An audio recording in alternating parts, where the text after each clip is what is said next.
188. స్వేచ్ఛ బానిసత్వం. ఒక అడవిలో ఒక రంగులు పెట్ట ఆనందంగా తిరుగుతూ ఉంది. పాటలు పాడుతూ స్వేచ్ఛగా ఎగురుతూ ఉంది. అది ఒక వేటగాడికి దొరికింది. అంత అందమైన పెట్ట రాజుగారి దగ్గర ఉంటే మంచిది అని రాజుగారి దగ్గరికి తెచ్చాడు.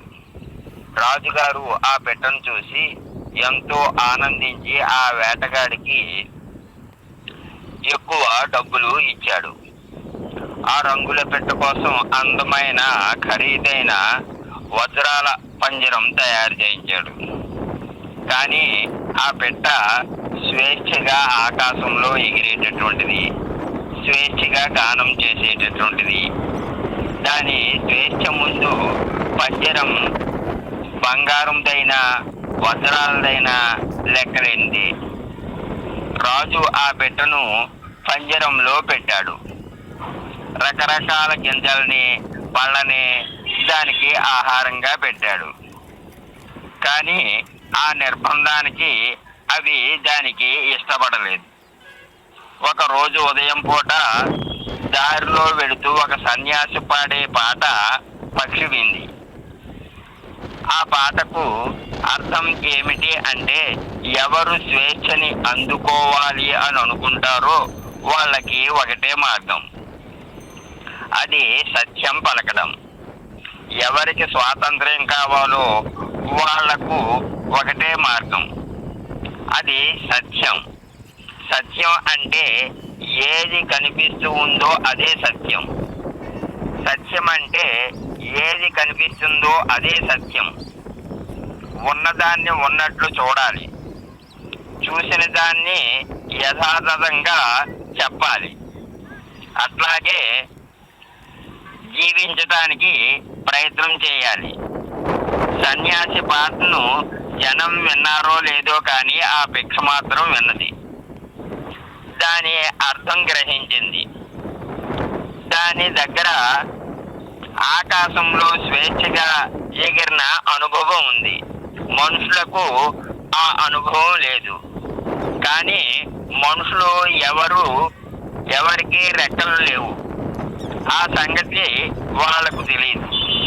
ఒకరోజు ఎవరు రాజుగారి దర్శనం కోసం వచ్చారు. రాజుగారిని దర్శించాలి అంటే మొదట అధికారుల్ని సంప్రదించాలి. రాజుగారి అంతఃపురం ముందే వజ్రాల పంజరంలో రంగులు పెట్ట ఉంది. దానికి సమీపంలో అధికారులు ఉండేవాళ్ళు. ఎవరో రాజుగారి పని మాట్లాడాలని వచ్చారు. రాజుగారు ఉన్నారా అని అధికారుల్ని అడిగారు. అంతకు ముందే రాజుగారు ఎవరు వచ్చినా నేను లేను అని చెప్పండి అని వాళ్లకు చెప్పాడు.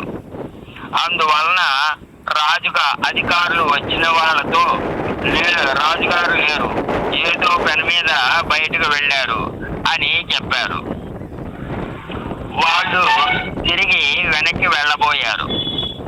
అంతలో అంత క్రితమే సత్యం గురించి విన్న ఆ రంగుల పెట్ట లేదు, వాళ్ళు అబద్ధం చెప్పారు, రాజుగారు అంతఃపురంలోనే ఉన్నారు అంది. అధికారులకు అది అవమానంగా తోచింది.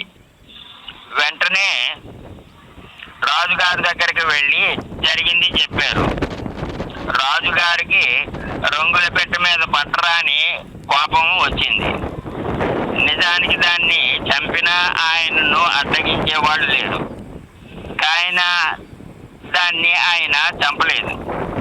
దాని పట్ల కోపం మాత్రం ఉన్నది. ఇది ఇక్కడ ఏది మాట్లాడాలో ఏది మాట్లాడకూడదో ఈ పక్షికి తెలియదు. అందుచేత ఇది ఇక్కడ ఉండడానికి వీల్లేదు, దాన్ని వదిలిపెట్టండి అని రాజుగారు ఆదేశించారు. ఆ విధంగా దాన్ని వదిలిపెట్టారు. పంజరం తెరిచి దాన్ని తరిమేశారు. వెంటనే అధికారులు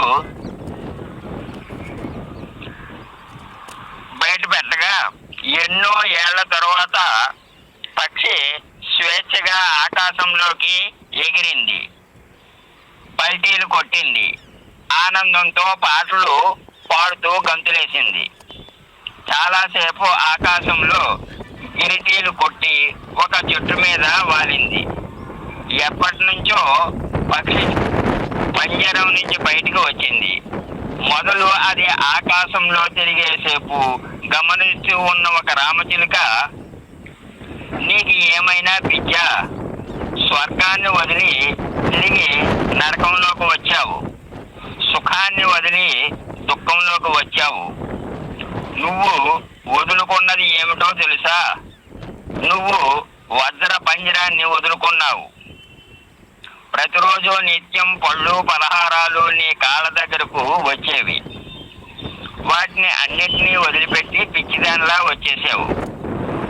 సత్యం అసత్యం అది నీకెందుకు? హాయిగా పంజరంలో ఉండి సుఖపడకుండా బయటకు వచ్చావు. నీకు దేనికైనా నీకు అదృష్టం ఉండాలి, నీకు ఆ అదృష్టం లేదు అని ఆ చిలుక పంజరంలో కూర్చుంది. పక్షి రామచిలుక వచ్చినందుకు సంతోషించాడు. రాజులకు చిలక పలుకులు కావాలి, ఎదిరించే వాళ్లకు మనుషులు ఇష్టపడరు. తలలు ఊపే వాళ్ళే వాళ్ళను ఇష్టపడతారు. తానా అంటే తందానా అనే వాళ్ళే లోకం ఇష్టపడుతుంది. స్వేచ్ఛాజీవి ఎవరికీ తల వంచదు. తను మనసు చెప్పినట్లే నడుచుకుంటాడు, సత్యానికే కట్టుబడతాడు. ఈ విధంగా సాధకుడు ఎప్పుడూ సత్యానికి కట్టుబడి ఉండాలి. భవతు సర్వమంగళం, భవతు సర్వమంగళం, భవతు సర్వమంగళం.